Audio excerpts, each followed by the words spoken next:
Hi, everyone, and welcome to another episode of Govs on the Go Alumni Edition, a podcast featuring alumni from the College of Arts and Letters here at Austin Peay State University. My name is Dr. Buzz Hoon. I'm the Dean of the college. I'm also the host of the podcast. Today, I'm talking with Christian Hodges, who graduated with not just one, but two degrees from Austin Peay, a bachelor's degree and also a master's degree. Welcome to the show, Christian. So great to have you on. Thanks for having me, Buzz. Happy to be here.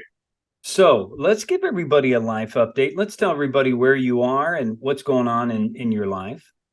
Well, currently I'm living in Long Beach, California, working in live TV productions. My particular role on the production line is EVS, and what that position is essentially instant replay. So under my job description, I'm in charge of turning around replays right after something significant happens on the broadcast, and also any playback, any pre-recorded or pre-produced material that was made for the show going into it is also part of the job for EVS operators and myself. That is so great. We're going to talk about what you do in your job, because I think a lot of students that are watching this will want to be interested in finding their niche, and that's really part of what we're going to be talking about. But let's go all the way back and talk a little bit about, you shared that while you grew up in Mississippi, you kind of bounced around different places within the country because you were part of a military family, and that's what drew you to Clarksville.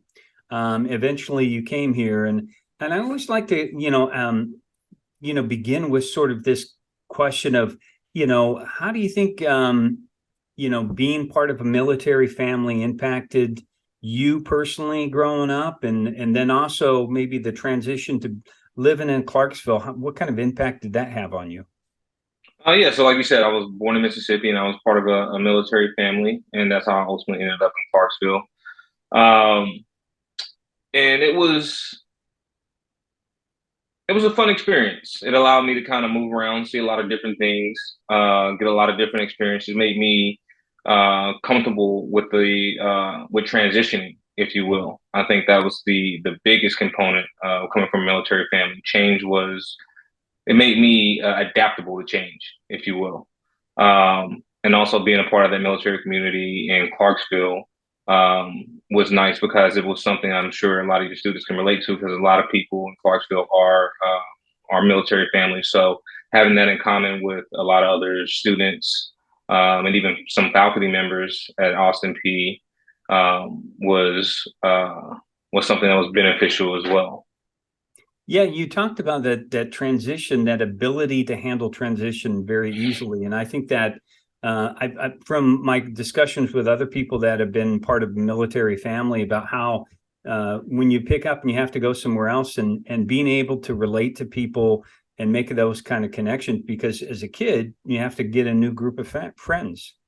Yeah, exactly. That was a major component of it. So being able or having to go from one place to another, reestablishing those connections with friends, and building new friend groups and things like that was pivotal. Was pivotal, excuse me. So I was able to kind of use that experience that I got as a child to help make my transition coming to LA from Tennessee that much easier.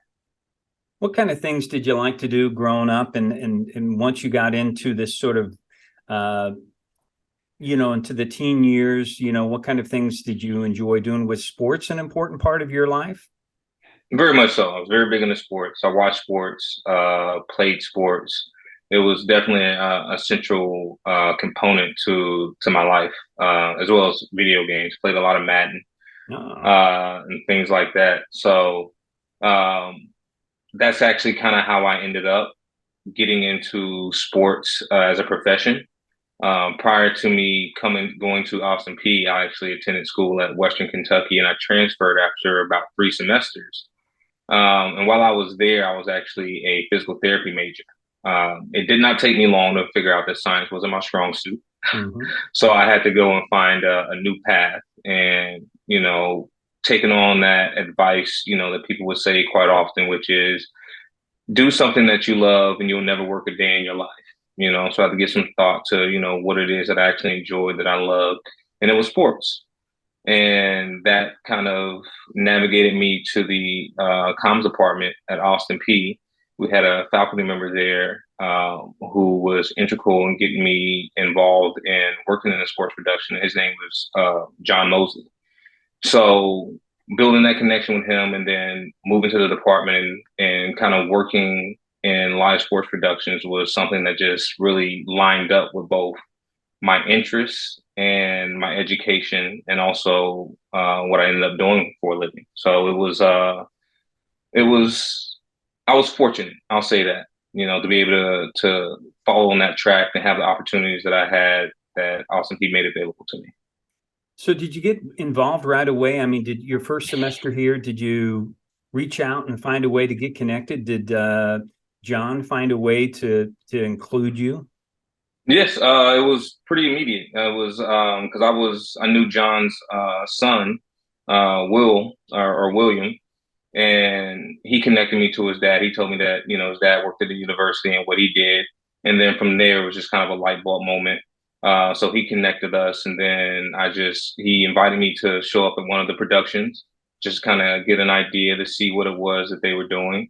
Initially, I wanted to actually be in front of the camera. I wanted to be like Stuart Scott. That was my goal at the time. But unfortunately, at that time, we didn't have any on-air specialties. Everything was behind the scenes. All the on-air was conducted by someone outside of the student program. So I just got involved in what was available, and I was immediately drawn to it. It didn't take long at all for me to become fascinated with this world that I previously knew absolutely nothing about, but was absolutely integral to what was one of my main hobbies, which was watching sports. So I did not have the pleasure of knowing John Mosley, but I know he's had a wonderful impact on a number of students and also the program because they remember him and his impact. They want others to remember that. Can you talk a little bit about the personal impact for a student like you? Yes, it was just him taking a interest in students who were interested in working in production, because it was almost his baby, if you will. To see the work that he put in, how much he cared, how involved he was, and he did everything he could to make sure that our program had everything that we needed or we could have to be as successful as we could. So to see someone putting in that level of care and effort, it has a way of rubbing off on others. So let's talk about the sports productions. What kind of you must have had some time to spend doing different things. In fact, I think you shared with me that you were an end zone camera person at one time. Yes, I think that was one of my first times working camera. David Ellison, another one of the faculty members there, he gave me my assignment for the day, and it was to operate one of the handheld cameras in the end zone. It was my first time really operating the camera. It was my first time, working a production. And we had a play where one of our receivers caught the ball. He's getting ready to score, running towards the end zone, and his momentum carries him through the end zone right into me to the point where he crashes over me. I end up doing a flip myself, but I'm able to hold on to the camera and keep the shot. And it's just kind of one of those moments. I'm sure you've seen it on TV before, where a cameraman gets ran into, but just still having that awareness to hold that shot and being in that moment. It was just fun. It was fun. It was a really fun moment. It was a fun memory. And it's things like that that really made me enjoy working in productions. Now, I'm wondering, did the director care more about how you were doing or how the camera was? The conversation on whether or not the camera was fine came up for sure. Well, I was one of those directors that would have been asking the same thing.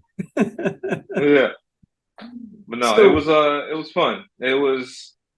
We had a lot of fun times just working, those games on Saturdays, those football games, those basketball games, those graduations and things like that. And when I think about it, one of the sacrifices I don't think people understand come with sports is you, especially in college and working college football, you're sacrificing your Saturdays during the fall. That's right. You know, it's an all day event, and I wasn't too keen on that at first because college student want to enjoy my weekends. But it didn't take long for that to really become an afterthought, and I was perfectly fine with that sacrifice because I enjoyed doing what I was doing so much, and also the camaraderie, working with other students and faculty members on those weekends. Just a lot of great memories come from that. Yeah, I don't think people understand that. Well, as the first thing that you mentioned was the time commitment, because you are there practically at the very beginning of the day, where as soon as the stadium is open, you're probably one of the first people there, and then after everybody's gone home, you're still putting equipment away, Exactly. trying to get everything wrapped up, and so there's that post production that's involved. But the other thing that I think that you touched upon, Christian, which was being part of a crew.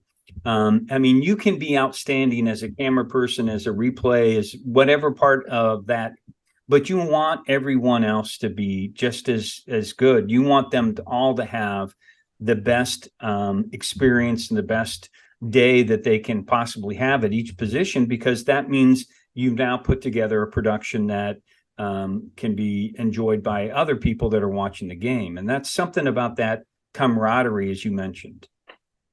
Yes. For me, I have an analogy when it comes to production. I say that putting on a production is like a watch. Everyone looks at a watch, or they'll watch the game on TV and they look for the final outcome that you see on the face of the watch.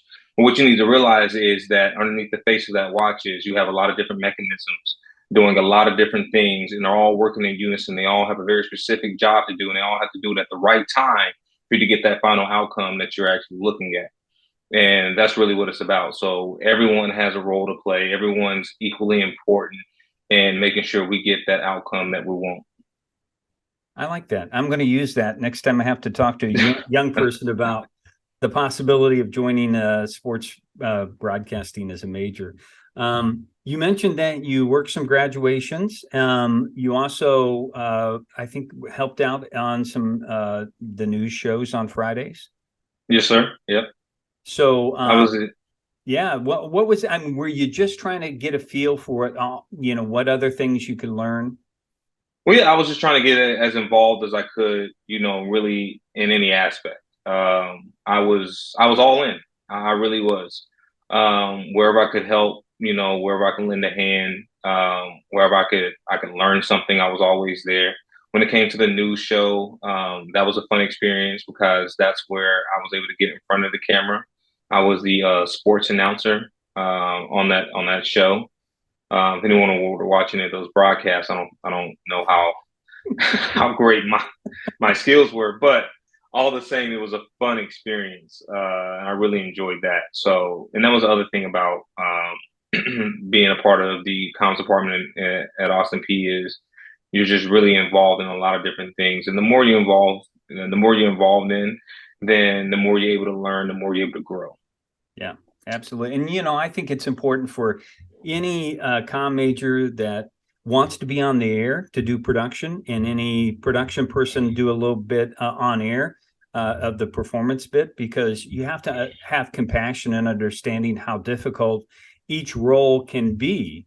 Because it certainly looks easy if you're a production person to get up there and just, at the last moment start to recopy or announce or ad lib or whatever the task is, but it is difficult, and it's something that's to be appreciated as part of the whole process. Yeah, yeah. If you really want to challenge, try and do weather. There you go. That is right. Oh my goodness. So let's talk a little bit about some of the other professors that you remember in classes that you enjoyed being in the comm department. Yeah. So some of the professors there that I worked very closely with, especially on productions, was John Mosley, as I mentioned before, David Ellison, Barry Gresham, who came in a little bit after I was a student, and he actually brought in that component of on-air talent for students. So he was almost kind of like that, missing puzzle piece, if you will. We had everything else behind the scenes. We had everything else, production wise going. And then he came and added that extra element. And I've seen students excel from that. There's still a student there, Ethan Smith. I think he's came back to the program now, and that's where he got his start, being on-air talent. He was able to make a career out of that. And then you also have, some of the professors, in the classroom as well. Dr. Gray, Dr. Jessica Morris, everyone, Kathy Houston, was also just helpful. It was really like a family, especially when you were someone, who chose to get involved, because you get involved as to your comfort level, and they kind of notice and pick up on those things, and they're really there to help. And it's a overall support system, where everyone's really just interested in making sure the students as a whole get everything that they need.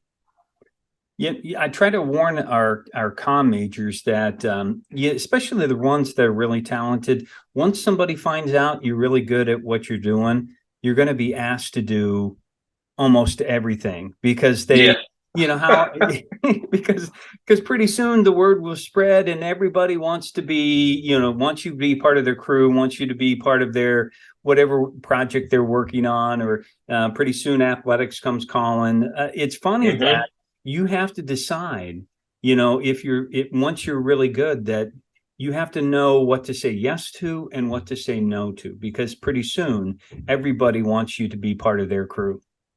No, that's very, very true. And that's kind of the hat that that's kind of the role that I slowly grew into, because I was very green coming into the program. But then over time, getting more familiar, learning from my peers, learning from my professors, learning from the faculty members, I was able to advance. And over time, I became that person that was that they depended upon a little bit more each year. And I appreciated that. That was both a sign of my growth and a sign of how valuable they viewed me. But it definitely comes a point to where, you're getting asked, to do more and more and more. But it's a good sign. It is. As long as you have to find a comfort level. And as you said, you're a college student, you have other things that you want to do, other interest, as a young person as well. So you find a balance, you find a way to balance all those kind of things.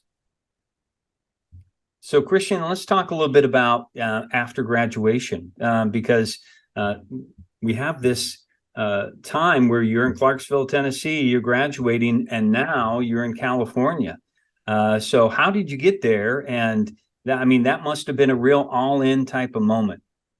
Yeah. So how that kind of came about is when I was an undergrad, there was a group of students that went out to LA for a convention. And that was for the, gosh, I can't remember the name of the society at the moment. Was it an NBS? But NBS, yes, National Broadcasting Society. So, and they came back and they told me just about how great of a time they had and how much fun it was and everything like that.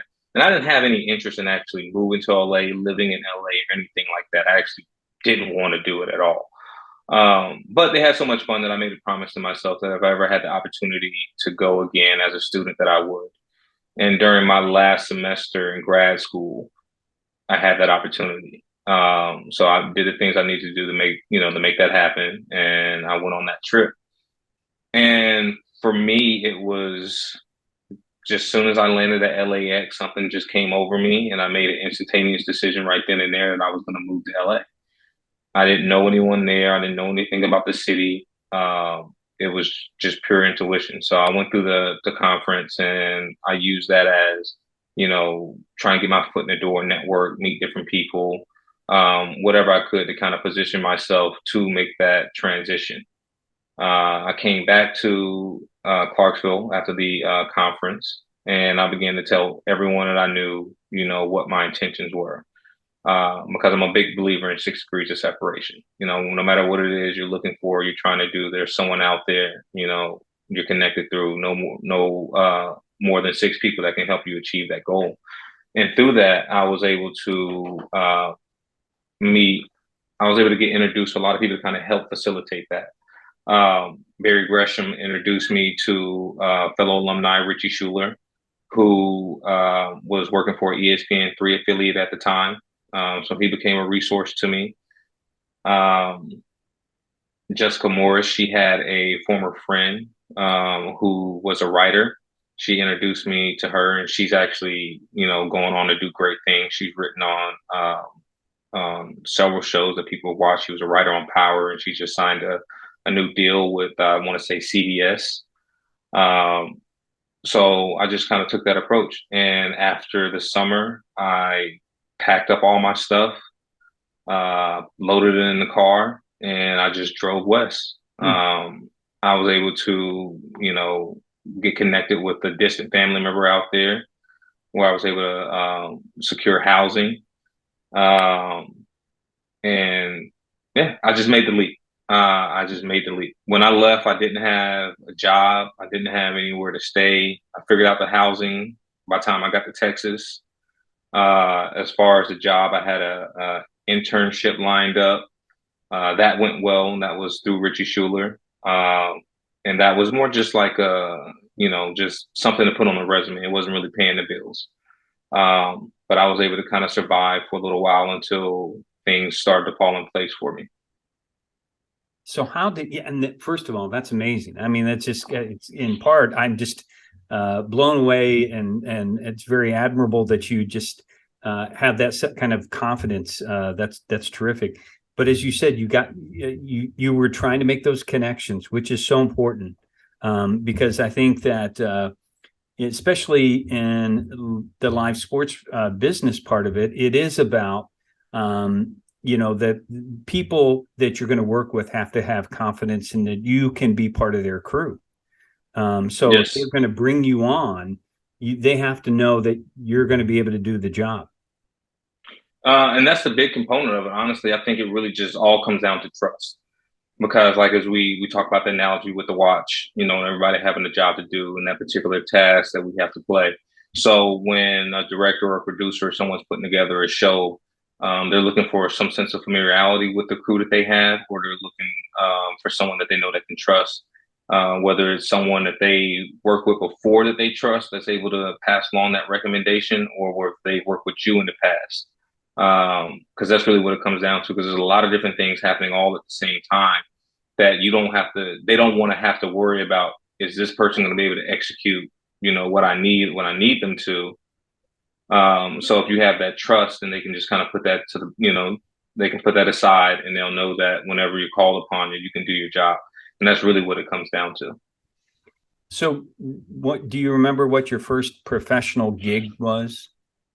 My first one was um, I was the replay op for the Lakers D League show, their basketball league. I think it was a G League back then. And I was doing instant replay, and I went in to train. The replay out there I was training with, who showed me the ropes, told me, the ins and outs, things that, to kind of expect, what the director was looking for. And I remember the director came in late, or not late, but it came in later than I did. And she sits down, she asked me to pull up something. I'm kind of like, I'm moving slow, still trying to kind of get familiar with things. And then she looks past me and looks at the replay op that's training me, and she asks him and says, "Is he gonna be this slow all day?" And that was my first introduction. She was great, by the way. That was just that kind of, what we talk about with trust is this person gonna be able to do what I need them to do? The production went on to go fine. I ended up working with this crew for years, and working with this director for years, and we developed a great, relationship and friendship. But that was just kind of my first, like, welcome to the industry moment. And it's also a reminder not to take things personally in the industry, because productions, everyone's there trying to do the job to the best of their ability, and sometimes, things kind of can come off a little brash or rude and things like that. But it's just kind of in the moment. And once the production's over and things are done, everything's fine. Oh yeah. And when I directed, I used to tell people, don't take it personally. This is just the adrenaline talking. So And that's exactly it. That's exactly it. so Christian, when you one of the stories that you shared with me was this opportunity to work the red carpet for the Oscars. Can you share that story with everybody? Yes. So still kind of early on in my career. One of my peers was she would normally work the red carpet Oscar show for ABC local network, and she couldn't do it for this year, so she recommended me.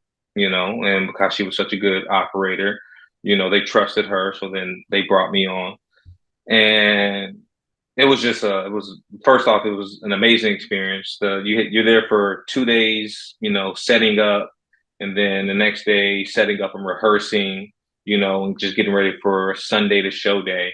And during all that time, like you can walk around, you have a badge, you have access to, the red carpet, you have access to everything, everything in that area on Hollywood Boulevard is blocked off, you know, um, and just kind of taking that all in. It Mm, was first off, that was just amazing because that's one of the things I said I wanted to do is like I want to work on the Oscars. I want to walk the red carpet, because it's one of those things that's just so synonymous with Hollywood, yeah. and to be able to have that opportunity was great.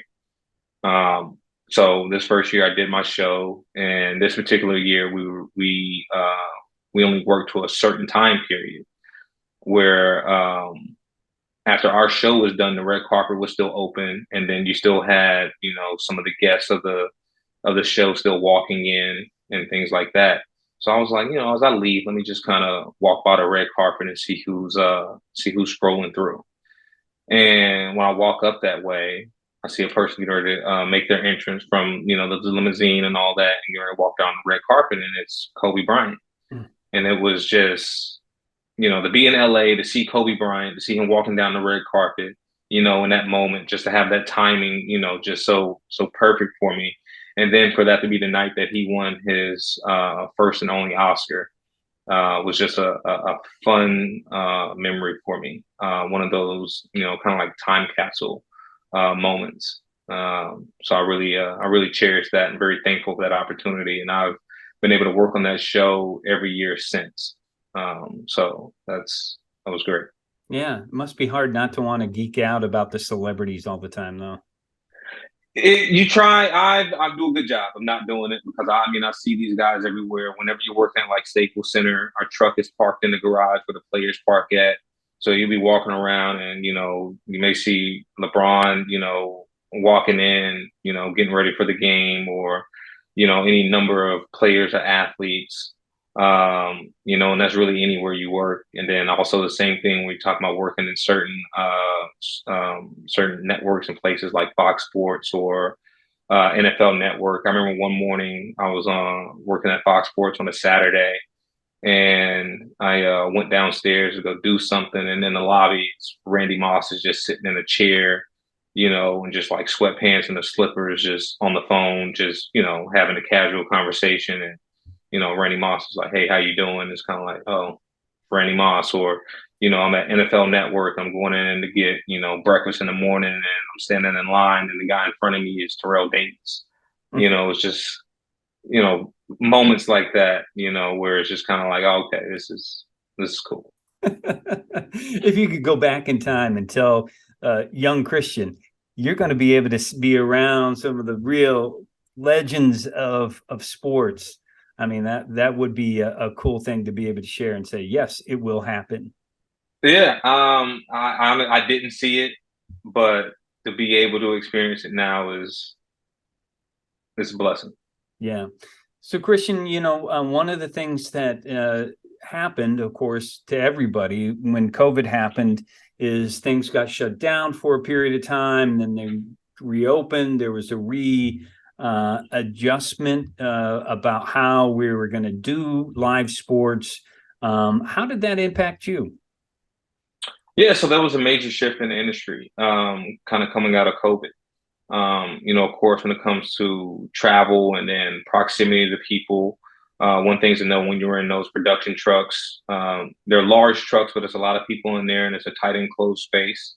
So obviously not ideal for a pandemic. So there was a shift in the industry as a whole, where you see companies started going towards remote productions. And what that is you'll have part of your crew on site where the event is held, and then you have the other part of your crew at a studio location for, let's say, Fox Sports. And you have the same responsibility, you're putting on the same job, but not everybody's really there on site. So it's something that started. They were moving towards that direction prior to COVID. COVID sped it up, and now that's become part of the norm of where we are in the industry. To where now Fox Sports, they have a lot of their productions where EVS ops, like myself, and also graphics and some other positions are working solely from the studio and they're not on site. One of the best examples I can give is this year's World Cup that we just had. Fox Sports had a group of their EVS ops working on the World Cup that was in Qatar, locally in Los Angeles, working remotely. And that opens up a lot of opportunities for the companies. It first off saves them a lot of money, and if companies are businesses. And secondly, it on the negative side, it takes away from opportunities for some people who would normally work locally or, work in these certain markets. Those jobs are kind of now taken away, and those jobs are now being dispersed more in these areas like Los Angeles or Connecticut, where the studios are and they're hiring people. For me, it's worked out more of in a positive way because there's more work in the market for me, which means there's more work in the market for everyone. So it's kind of like a give and take, if you will. It's interesting that you mentioned that. So do you miss the travel? Did you miss the travel opportunities? I do, because that's one of the things when I first got out here. I'll tell you this story about working with my producer. Her name is Olivia Stomsky. By the way, she's actually a professor at Syracuse now, part of their media program. And working with the client Pro Angle, where we did a lot of college basketball, college football, and during this time of the year, we would literally be flying multiple cities a week, sometimes 3 cities a week, just covering games all over California, Colorado, Utah, New Mexico, the entire Mountain West Conference, Oregon, Washington State. And it was just a lot of fun, being on the road, with guys, because it goes back to that camaraderie that I spoke about at Austin P that transfers over to the professional world as well, where you're working with a lot of these same people all the time. And if you're on the road, you're working together, you're traveling together, you're going out and get dinner together, you're getting drinks together, and things like that. It's fun, and I do miss it. And this year I actually had the opportunity to travel for the first time in a couple of years for a college football game. I went out to Virginia to cover the Virginia North Carolina game, and that was my first time traveling in 2 years. And it was fun being back on the road. And the moment that really kind of got me was when, right before the game kicked off, you had the fighter jets fly over the stadium. So being able to hear those jets and feel those jets, as they kind of just, take off across the stadium, it's kind of like, it's good to be back on location. Yeah. So do you think that will be for the future, that will be something that will be negotiated in terms of how much travel? Will there always be a reduced amount of travel? Will there always be sort of this in-studio production part? My personal opinion, I think that they're not going to go back to how it was before. I think it's always going to be where they're going to travel some, but not nearly as many people as they were traveling before. And I think the bottom line just comes down to expense. It's a lot cheaper to have someone drive into a studio, work, and then go home rather than have someone fly to a city, get a rental car, stay in a hotel for a couple of days, and then fly back. So just from that standpoint, and so long as they can still put together a good production that looks good on TV, I don't think that's something that they'll be compromising on. So I think the style of what's called Remy Productions is here to stay. So Christian, I've one of the things that I also think is important for people to know is that you have not remained static. You've tried to continue to grow, to put other tools into your tool belt, to make sure that uh, you're not caught unaware, I guess, in the future. Is that right? Hmm. Yeah, which is critical. Because I came in and the only replay system I knew was three play because that's what we had at Austin Peay, Hmm. which is very prominently used, in the LA market. But it's not the only replay system, and it's certainly not the premier one. The premier replay system used in the industry on production trucks and on shows is EVS. And I had no experience on that at all. So after learning about that, I was like, okay, that's something I need to learn. That's something I need to have in my tool belt, and knowledge that I need to have. And my first industry job was with Fox Sports, and I was the playback operator on that show, and I was in charge of playing back all the highlights during. I don't know if you remember the show Fox Sports Live, where it was pretty much our version of ESPN, and my job was to play all the highlights. Um, and once I got that job, I thought I made it. It was a union job. I was working 4 to 5 days a week. It was everything was great. And after about 9 months of working there, they implemented a automation system, and my position was no longer for this show in particular was no longer needed. So it didn't take long for me to go from working 4 to 5 days a week to working, a couple days a month here and there.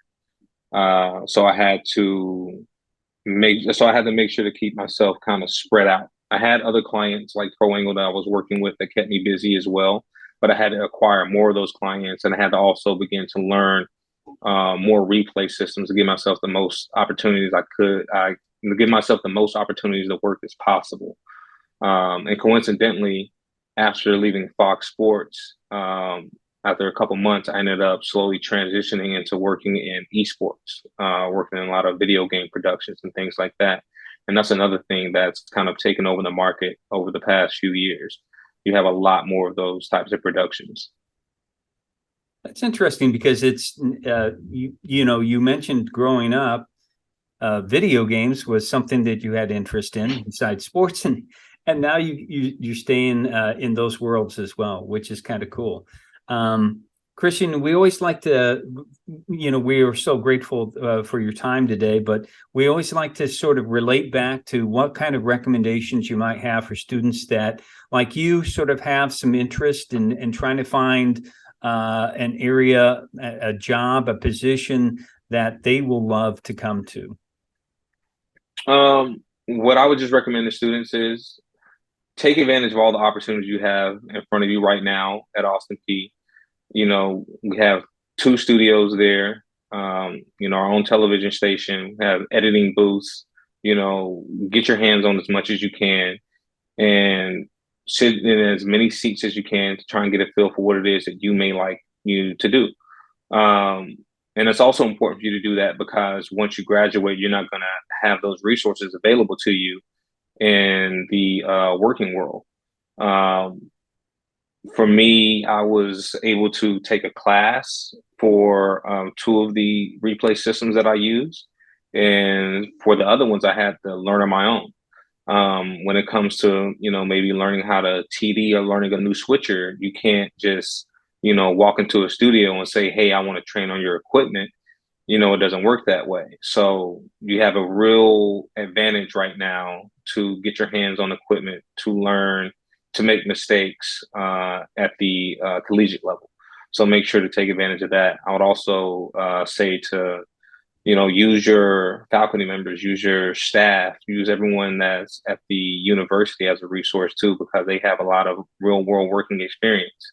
You know, people like David Ellison, they've been there, they've done that. They've worked on production. He's been a freelancer before. He knows about that world. He can tell you what it is. Barry Gresham at one point told me there's going to be a time when I'm turning down work. I thought he was crazy when he said that, but there's things that he knew that I didn't know, to where that, became true. So you want to lean on all the resources that you have. And then at the end of the day, like I told you about how I ended up in California, you have to, you got to take a leap of faith. You're going to have to take a risk and bet on yourself at some point. Because one of the things that I realized is it's very competitive. That's one of the reasons why I wanted to come to LA in particular. I didn't want to become a complacent person. I wanted to be somewhere that was going to challenge me.